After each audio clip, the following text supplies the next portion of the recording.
मनकापुर में बाबूलाल अपनी पत्नी निर्मला के साथ रहता था। वो काफी अमीर थे, लेकिन बाबूलाल कभी इस बात का घमंड नहीं करता था। वो हमेशा अमीर और गरीब दोनों के साथ समान व्यवहार करता। गांव के सेठ को बाबूलाल की ये बात बिल्कुल पसंद नहीं थी। कभी झूठ ना बुलवाए भगवान। बाबूलाल, तुम्हें नहीं लगता कि तुम्हें अपने और इन गरीब नौकरों में फर्क समझना चाहिए? तुम क्यों इन गरीब नौकरों के साथ बैठकर बातें करते हो, खाना खाते हो, हैं? अरे सेठ, कैसा फर्क? ऊपर वाले ने तो उनको और हमें एक जैसा ही तो बनाया है। कभी झूठ ना बुलवाए भगवान।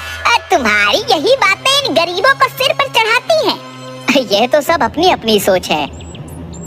गांव का धोबी अपनी बहन की शादी का निमंत्रण देने निकलता है और चौपाल पर उसे गांव के मुखिया सेठ और बाबूलाल बातें करते मिल जाते हैं। अच्छा हुआ आप सब यहीं पर मिल गए हैं। मैं आप सबके पास ही बहन की शादी का निमंत्रण देने आ रहा था। बधाई हो भाई, तुमने आखिर पिता की इच्छा पूरी ही कर ली। यह सब तो आप सबके आशीर्वाद का फल है। यह लीजिए मुखिया जी, आपका निमंत्रण। आप सब परिवार आइएगा, हम गरीबों का घर पवित्र हो जाएगा। जरूर आऊंगा और सब परिवार आऊंगा।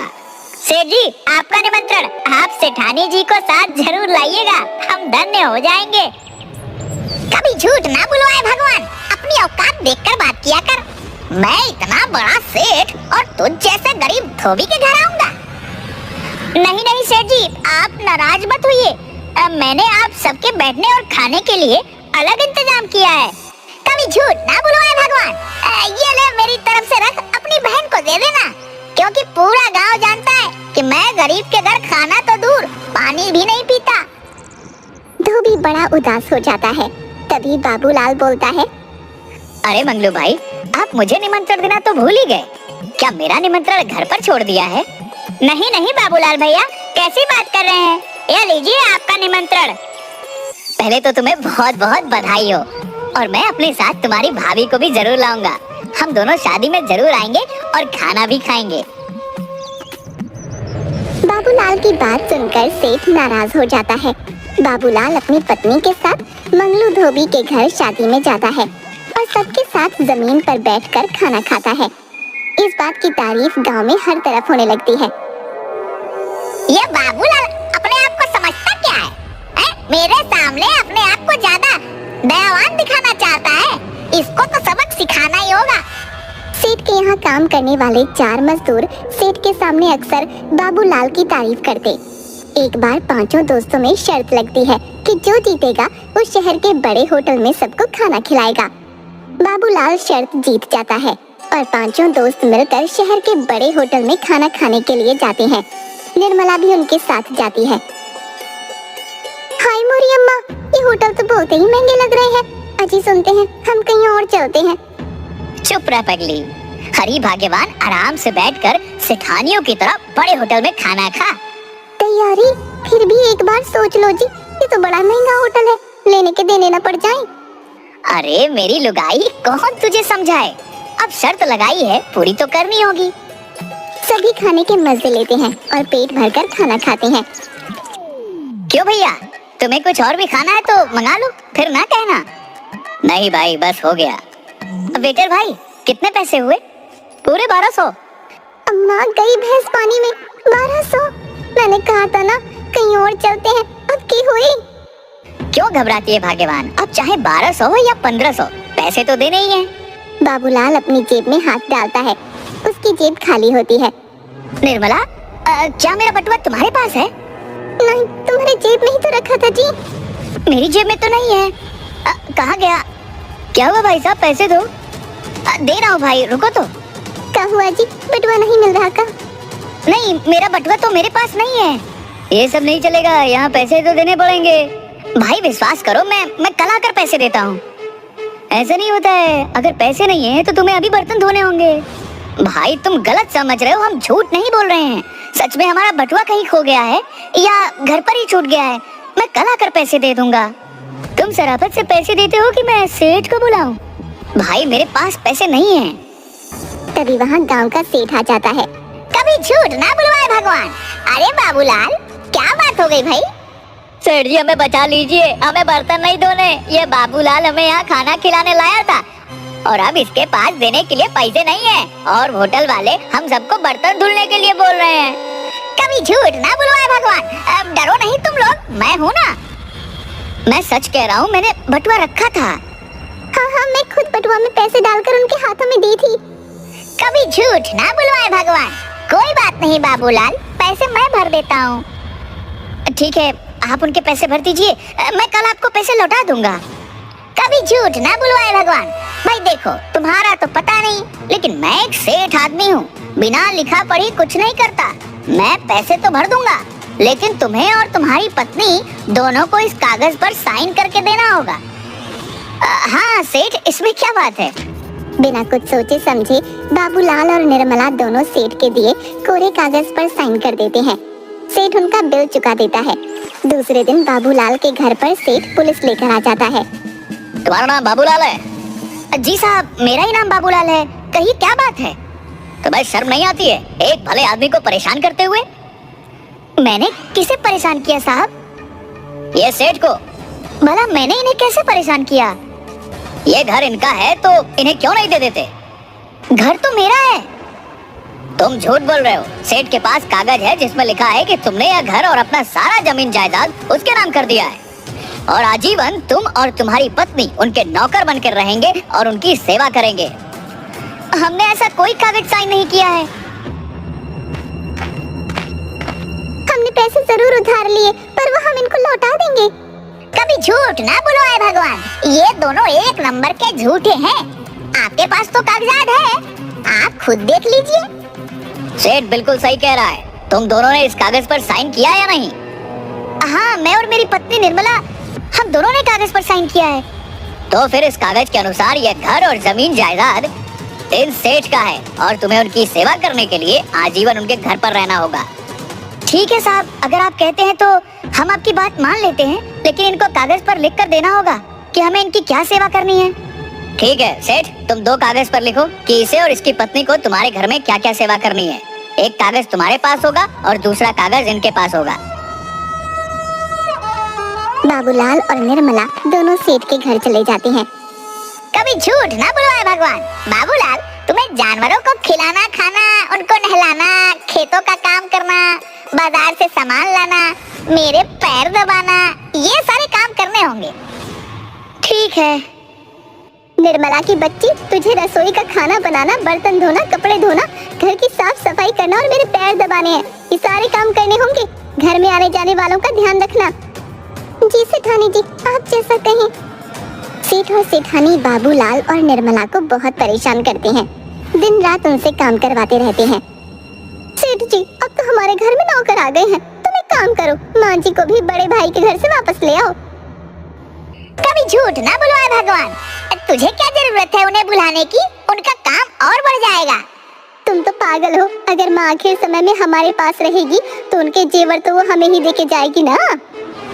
कभी झूठ ना बुलवाए भगवान। तो तूने पहले क्यों बड़े भाई के घर भेजा? क्योंकि तुम्हारी माँ के नखरे ही बहुत हैं। कभी झूठ ना बुलवाए भगवान। तो अब क्या नखरे खत्म हो गए? नहीं, अब वो नखरे उठाने घर में नौकर जो आ गए हैं। सेठानी सारा दिन निर्मला को इधर से उधर भगाती रहती और सेठ बाबूलाल को। एक दिन बाबूलाल और निर्मला तय करते हैं कि आज तो उन्हें कुछ करना ही होगा। बहुत हो गया। बाबूलाल सेठ के सारे जानवर बांट देता है। सेवा ले लो, सेवा। सेठ ने अपने सारे जानवर, घर सबको सेवा के लिए लगा दिया है। कैसी सेवा? अरे भाई, फ्री की सेवा। जिसे चाहिए वह जानवर ले जाओ और कोई पैसे नहीं देने हैं। जो जानवर चाहे वह ले जाओ। गांव वाले बड़े खुश होते हैं और एक एक करके सेठ के सारे जानवर ले जाते हैं। निर्मला सबके लिए शरबत बनाती है और उसमें जमाल गोटा मिला देती है। सेठ, सेठानी, सेठ की माँ सबको वो शरबत पिलाती है और सब बड़े मजे से स्वाद लेकर शरबत पीते हैं। कभी झूठ ना बुलवाए भगवान। क्या शरबत बनाया है निर्मला ने? और दो। हाँ, और दो सेठ जी को और मुझे भी। थोड़ी देर बाद एक एक करके सबके पेट में गुड़गुड़ होने लगती है। कभी झूठ ना बुलवाए भगवान। मेरे पेट में गुड़गुड़ हो रही है। लगता है मुझे बाथरूम जाना होगा। अरे सेठ जी रुको, मेरे पेट में दर्द हो रहा है, पहले मुझे जाने दो। अरे बहू मेरी बात सुनो, मुझे जरा बाथरूम तक ले चलो, मेरे पेट में बहुत दर्द हो रहा है। अरे आप रुक जाओ, पहले मैं जाती हूँ। सेठानी बाथरूम के दरवाजे के बाहर। अरे सेठ जी जल्दी बाहर निकलो, नहीं तो मेरे कपड़े खराब हो जाएंगे। कभी झूठ ना बुलवाए भगवान, पहले मुझे तो आराम मिलने दे। तुम्हारे आराम के चक्कर में ऐसा ना हो कि मेरा काम तमाम हो जाए।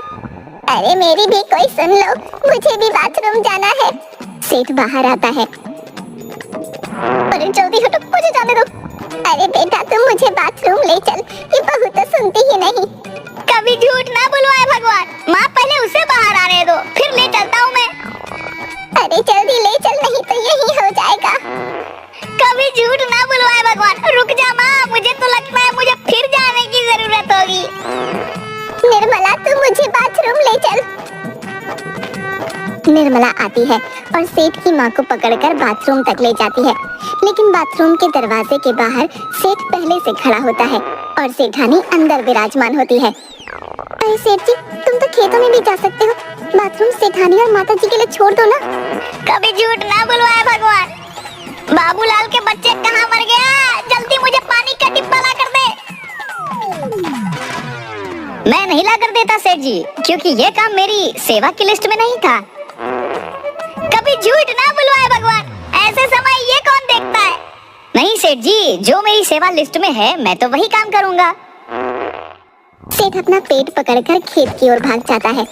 अरे बहू जल्दी बाहर आ, मेरे पेट में फिर से दर्द होने लगा। रुक जाओ माँ जी, थोड़ी देर रुको तो।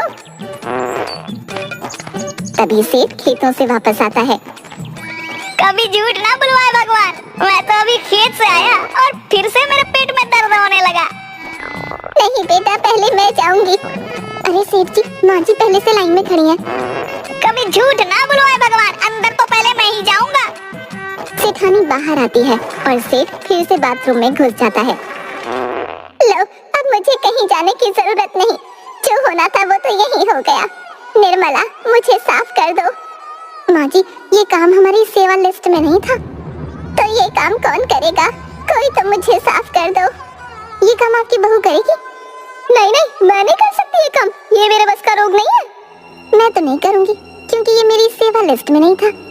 इससे अच्छा तो मैं बड़े बेटे के घर ही रहती, कम से कम मुझे वहाँ कोई तकलीफ तो नहीं थी।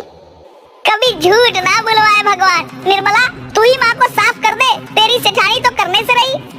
मैं नहीं करती सेठ जी, ये मेरी सेवा लिस्ट में नहीं था। अरे कोई तो मेरी भी सुन लो, मैं कब तक ऐसे खड़ी रहूं? कभी झूठ ना बुलवाए भगवान, निर्मला तू ही कर दे, तू जितने पैसे बोलेगी मैं उतने दे दूंगा। नहीं सेठ जी, हम ये काम नहीं करेंगे क्योंकि ये हमारी सेवा लिस्ट में नहीं था। कभी झूठ ना बुलवाए भगवान, बड़ी मुश्किल हो जाएगी। क्या माँ ऐसे ही रहेगी?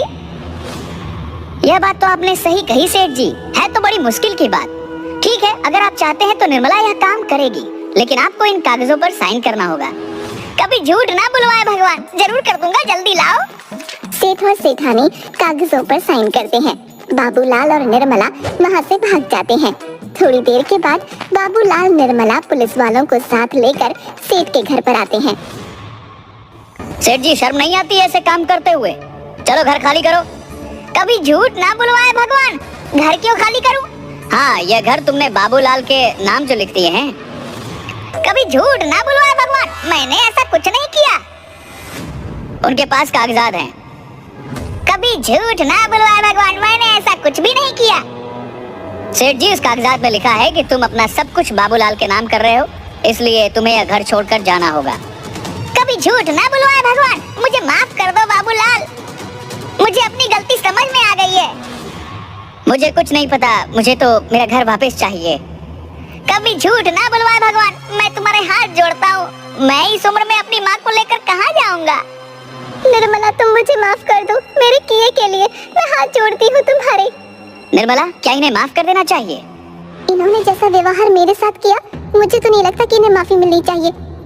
अब ये आप लोग समझिए कि मैं इन्हें कार्रवाई करने के लिए जेल में ले जाऊंगा। ठीक है, हम इन्हें माफ करते हैं। सेठ बाबूलाल निर्मला के सारे रुपए, जमीन जायदाद, घर सब वापस कर देता है। उस दिन के बाद सेठ कभी भी किसी को नीचा